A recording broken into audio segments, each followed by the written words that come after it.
सभी को जय मसीह की एंड प्रेज द लॉर्ड। मैं प्रभु यीशु मसीह के मधुर नाम से आप सभी भाई बहनों का स्वागत करते हैं एंड वेलकम करते हैं। आज भजन संहिता अध्याय 43 उसका 1 वचन से हम लोग 5 वचन तक हम लोग अध्ययन करेंगे, परमेश्वर के प्रकाशन को सुनेंगे ताकि परमेश्वर का जीवित वचन आपके और आपके परिवार के जीवन में सामर्थ्य और अद्भुत रीति से कार्य करने का। हमारे प्रिय बहन भाइयों, आइए एक मन एक चित होकर परमेश्वर के सम्मुख अपने आप को सौंप देंगे और परमेश्वर आपसे और आपके परिवार के जीवन से वार्तालाप करने पाए। आइए अपने आप को सौंपते हैं, प्रार्थना करेंगे। प्रभु जी, हम धन्यवाद करते हैं जितने भाई लोग बहन लोग आए हैं पिता, हम सभी को नाम बाय नाम परमेश्वर आपके हाथों में सौंपते हैं पिता।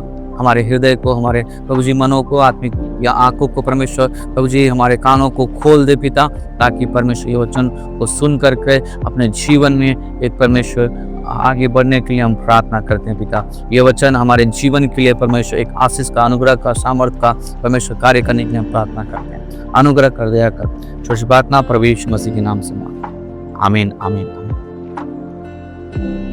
भजन संहिता 43 अध्याय, उसका मुख्य शीर्षक है ईश्वर ही मेरी आशा और उद्धार है। हाँ हमारे प्रिय बहन भाइयों, भजन संहिता 43 का 5 में मुख्यतः देखते हैं, हे मेरे प्राण तू क्यों गिरा जाता है और तू मुझ में क्यों व्याकुल है।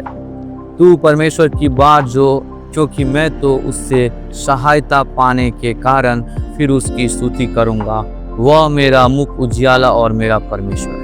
हाँ हमारे प्रिय बहन भाइयों, भजन संहिता अध्याय 43 भजन संहिता 42 का एक स्वाभाविक विस्तार है। यह एक ऐसा समय है जब दाऊद या कोई भजनकार आत्मिक संघर्ष और विरोध का सामना कर रहा है।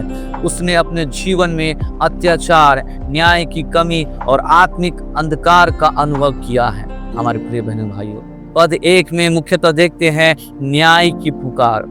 यहाँ पे बाइबल बतलाती है, हे परमेश्वर मेरा न्याय कर और अशुद्ध जाति के लोग से मेरा मुकदमा लड़। हाँ हमारे प्रिय भाइयों, भजनकार एक न्याय प्रिय परमेश्वर से न्याय की याचना करता है। जब हमें गलत समझा जाए, सताया जाए, तो हमें मनुष्य से नहीं परमेश्वर से न्याय की आशा करनी चाहिए। हमारे प्रिय बहन भाइयों, हमें आत्मिक सीख यह मिलती है कि जब संसार हमें ठुकराता है, हमें परमेश्वर व प्रभु यीशु मसीह हमें अपनाने वाला है। यीशु मसीह स्वयं भी न्याय का शिकार हुए, परंतु उन्होंने न्याय परमेश्वर पर छोड़ा। हमारे प्रिय भाई, हम पद 2 में मुख्यतः देखते हैं आत्मा की व्याख्या। तू ही मेरा दृढ़ गढ़ है, फिर तूने मुझे क्यों निकाल दिया। यह एक भावनात्मक पुकार है। यहाँ भजनकार खुद को अकेला महसूस कर रहा है। हमारे प्रिय बहन भाइयों, हमें आध्यात्मिक सीख यह मिलती है कि परमेश्वर से सवाल करना गलत नहीं है, जबकि वह विश्वास के साथ हो। यिर्मयाह, अय्यूब और खुद प्रभु यीशु ने भी क्रूस पर कहा था, हे मेरे परमेश्वर तूने मुझे क्यों छोड़ दिया। हाँ हमारे प्रिय बहन भाइयों, पद 3 में मुख्यतः देखते हैं ज्योति और सत्य का मार्ग। अपनी ज्योति और अपने सत्य को भेज, वे मेरी अगुवाई करे।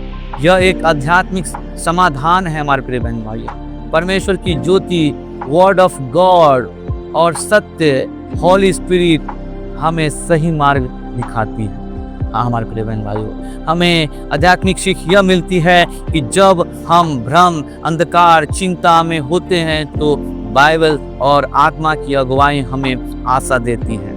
यीशु ने कहा, मैं संसार की ज्योति हूँ, जो मेरे पीछे चलता है वह अंधकार में न चलेगा। हाँ हमारे प्रिय बहन भाई, पद 4 में मुख्यतः देखते हैं परमेश्वर की उपस्थिति में लौटना। तब परमेश्वर वहाँ पे कहते हैं कि तब मैं परमेश्वर की वेदी पर अपने परम आनंद के परमेश्वर के पास जाऊंगा। हाँ हमारे प्रिय बहन भाइयों, जब परमेश्वर का मार्गदर्शन मिलता है तब हम उसकी उपस्थिति में लौटते हैं। वेदी पर जाना आत्मिक आराधना और समर्पण को दर्शाता है। यहाँ पे हमें आध्यात्मिक सीख यह मिलती है कि सच्चा आनंद परमेश्वर की उपस्थिति में है, न कि दुनिया की किसी वस्तु में है। हम पद लास्ट 5 में देखते हैं कि आत्मा से संवाद और आशा की वापसी। हे मेरे प्राण तू क्यों गिरा जाता है, तू परमेश्वर की बात जो।